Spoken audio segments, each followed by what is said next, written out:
Sio kerbau. Nah, ini banyak juga. Sio tikus.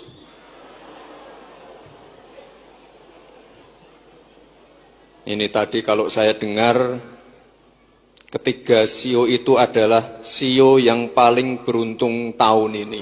Assalamualaikum warahmatullahi wabarakatuh. Kembali lagi di channel Prayoga Muhammad. Ya teman-teman semua, ini ada lagi nih ya, yang dimana membuat netizen mempertanyakan kemampuan dari wapres kita Gibran Rakabuming Raka saat itu ketika berpidato di acara tahun baru Imlek ya teman-teman semua. Eh, Dari suara.com, nyontek teks sambil absen nama-nama sio saat sambutan, kemampuan pidato Gibran dipertanyakan. Ya gimana enggak coba teman-teman semua. Di acara seperti itu Gibran justru memegang teks dan mengabsen sio. Ini kan gimana ya teman-teman. Bahkan nggak sedikit juga ya ada netizen yang mengatakan otak kosong. Aduh, sebenarnya kasihan banget sih ya. Tapi ya kenyataannya emang seperti itu teman-teman semua. Dari mulainya Gibran itu masuk di kancah politik ya kan. Apalagi pas Pilpres kemarin ini menjadi wakil presiden itu sudah kalian tahu semua lah ya. Bagaimana produk ini akhirnya jadi gitu loh. Barang jadi nih barang. Kalau kata siapa namanya? Bahlil ya. Nah teman-teman semua, gue juga melihat ya di akun X itu banyak banget yang berkomentar ya. Kadang-kadang kalau membacain komentarnya itu nggak enak lah mau diucapkan gitu. Kalian bisa langsung saja lihat di samping sini ya. Sekalian kita sambil bercerita sedikit gitu ya. Kenapa yang katanya Gibran ini orang jenius, orang hebat gitu. Tapi setiap berpidato di depan banyak orang gitu seperti orang yang kikuk gitu loh. Kayak kurang fokus dan sulit untuk dijangkau gitu ya.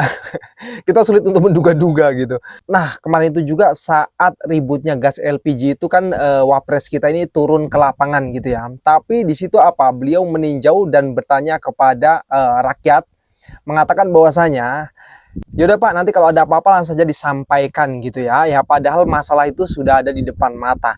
Dan juga beliau datang tanpa bersama dengan menteri yang bersangkutan gitu atau staf-staf khusus yang menangani soal LPG gitu.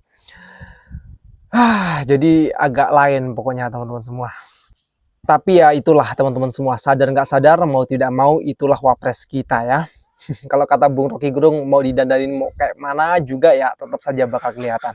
Oke teman-teman semua, ini komentar netizen. Kita lihat videonya. Ini coba kita absen dulu. Di sini Bapak Ibu, siapa yang sionya sio ayam? Oh, sedikit. Coba tangannya diangkat. Sio kerbau. Nah, ini banyak juga. Sio tikus.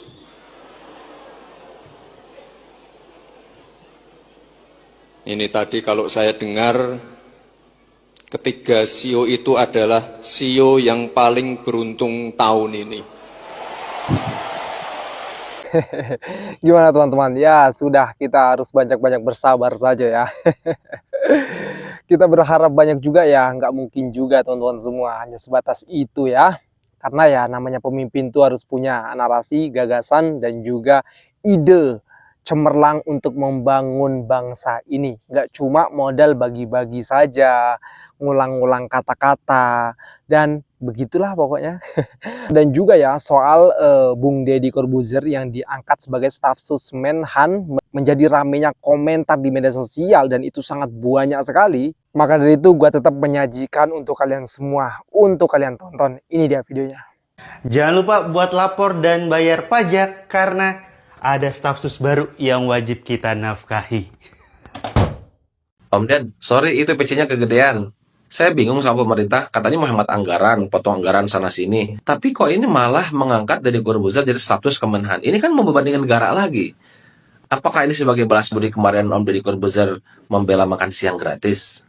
Apa urgennya mengangkat Deddy Corbuzier menjadi status Kemenhan gitu loh? Karena ini akan membebani keuangan negara, kecuali Deddy Corbuzier nggak mau menerima gaji dari negara. Kan kontradiktif banget kan? Mohon maaf nih Pak Prabowo, Kenapa ini si buzzer bisa jadi staf sus? Gue jadi bingung gitu Pak. Ini kan masyarakat nih lagi mempertanyakan efisiensi anggaran pemerintah. Kan katanya banyak yang nggak tepat sasaran nih ya. Sampai-sampai gas melon aja dipersulit nih, agak-agak langka kemarin. Terus tiba-tiba ada yang dilantik jadi staf sus Kementerian Pertahanan. Udah gitu yang diangkat, botak lagi. Kan harusnya kalau mau efisiensi anggaran pemerintah, harusnya kabinetnya tuh disusut-susutin, nah dipangkas-pangkas ini. Yang nggak perlu, jabatan-jabatan yang nggak perlu, udah dihilangin aja Pak. Ini malah ditambah-tambah. Kan kemarin tuh udah dipangkas-pangkas tuh. Biaya dinas, perjalanan ke luar negeri, keluar kota, itu udah dikurangi. Lah ini malah nambah. Kan staf sus ini butuh anggaran juga Pak. Mereka ini kan kerja nggak pakai exposure. Aduh, tolonglah Pak, jangan setengah-setengah ini teorinya. Yang di A dipangkas, nambah yang B. Aduh, sama aja bohong. Tapi saya nggak mau suujon lah Pak. Mudah-mudahan ini keputusan yang terbaik. Ya walaupun ini udah bikin bingung sih Pak. Lagi-lagi apa? Ya, betul. Berita yang mengkhawatirkan akibat dari efisiensi yang dilakukan oleh pemerintah. Karena efisiensi, Komisi Yudisial cuma mampu bayar gaji pegawainya sampai Oktober 2025. Berita lainnya, ada efisiensi, cemas kena PHK, kumpul di depan kantor. Gue tuh mikir gini ya, berita PHK atau layoff itu udah sering bermunculan, dan mostly itu tuh keluar dari startup, perusahaan manufaktur, pabrik, industri. Sama sekali nggak ada pemikiran hal tersebut dilakukan dari institusi pemerintahan. Soalnya lumayan ironi ya. Misal kayak temen lu baru aja kena PHK. Ketika lu tanya itu siapa yang melakukan PHK gitu, perusahaan mana? Enggak bro, dari pemerintah. Anjir, kayak pemerintah? Bukannya mereka yang harusnya menyelesaikan masalah pengangguran gitu? Kenapa jadi salah satu kontributor ke masalah yang ada? Keren juga nih efisiensi. ASN level bawah sekarang lagi deg-degan, lagi campur aduk. Posisi-posisi level atasnya terus diisi sama orang-orang elit. Yang gak kalah nyebelin dari ini tuh, ketika para ASN speak up soal efisiensi, ada aja gitu komen yang menginvalidasi. Kayak, emang gitu mah gak kerja kali, rasain gak bisa mainin anggaran lagi kan, dan lain sebagainya lah. Lu pasti nemu gitu komentar-komentar kayak gitu. Oke, ada jokes ASN, PNS main Zuma, nongkrong di warung. Tapi gak semua anjir. Mereka tuh kerja loh. Gak sedikit dari mereka yang jadi tulang punggung keluarga, banggaan keluarganya. Please lah empati dikit. Raffi Ahmad tak akui tumpukan LPG 3 kilo miliknya. Iya, betul. Itu punyanya Tante Mary. Om Mary, Tante Mary, Om Mary. Sama siapa? Itu tuh punyanya Susrini. Gak mungkin lah orang kaya anjir. Gila, pakai keputusan LPG. khusus presiden bro, masa beli LPG 3 kilo, banyak Iya, lagi. iya.